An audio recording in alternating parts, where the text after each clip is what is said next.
ને આ દુનિયામાં બે પ્રકારના લોકો હોય છે, અંતર્મુખી અને બહિર્મુખી. તો આ બંનેમાં શું તફાવત છે?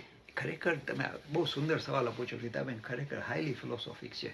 ઇંગ્લિશ શબ્દ છે there are some people are esoteric means looking inward, some are exoteric means looking outward. બંનેમાં ફરક શું છે? ખરેખર ફરક નથી. આપણી પ્રકૃતિ એવી છે ઘણીવાર આપણને બહિર્મુખી કરી નાખે, બહારની વસ્તુમાં રસ પડાવે.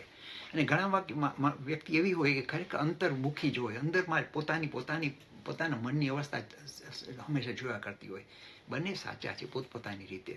હવે જે બહિર્મુખી હોય ને, જે બહારની સૃષ્ટિ સાથે સંબંધ બાંધતા હોય ને, એ ખરેખર સાચા અર્થમાં જ્યારે આધ્યાત્મિક બને ત્યારે આખી સૃષ્ટિ એને બ્રહ્માંડ દેખાય. આખી સૃષ્ટિ એને આ દુનિયાવી વસ્તુ ન લાગે, પણ ખરેખર બ્રહ્માંડનું સ્વરૂપ છે. આપણે બ્રહ્માંડની આ પરાકાષ્ઠા છે, એવી રીતના આખી સૃષ્ટિનો અનુભવ કરી શકે. અને આ બહુ મહાન વ્યક્તિઓ છે. આખી સૃષ્ટિ એ લોકોને ઈશ્વર સ્વરૂપ લાગે. તમે ઇમેજિન કરો કેટલું સુંદર અવસ્થા હશે. અને એ જ પ્રમાણે ઘણા લોકો જ અંતર્મુખી હોય, એ આખું અંદર જોયા કરે ખરેખર મારું સાચું સ્વરૂપ શું છે, મારું મન છે, મારી બુદ્ધિ છે, મારો અહંકાર છે, પણ ખરેખર મારું પોતાનું સાચું સ્વરૂપ શું છે, મારે એનું નિરીક્ષણ કરવું છે. એટલે અંતર્મુખી થાય. બે રીતે રિઝલ્ટ સેમ આવશે. અને એક બીજું એક વાત છે ને, this is like free 2 for the price of 1.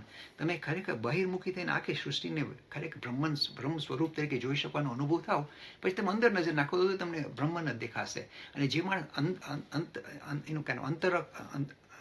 અંદર નિરીક્ષણ કરતું હોય અને પોતાની જાતને આત્મા તરીકે અનુભવ કરી શકે, પછી યાર આંખ ખોલે ને તો એને બધું લાગે કે આ બધું ખરેખર મારું પોતાનું જ સ્વરૂપ છે. આ સૃષ્ટિ મારી બહાર નથી, આ સૃષ્ટિ મારી અંદર છે. E-learning course in Hinduism.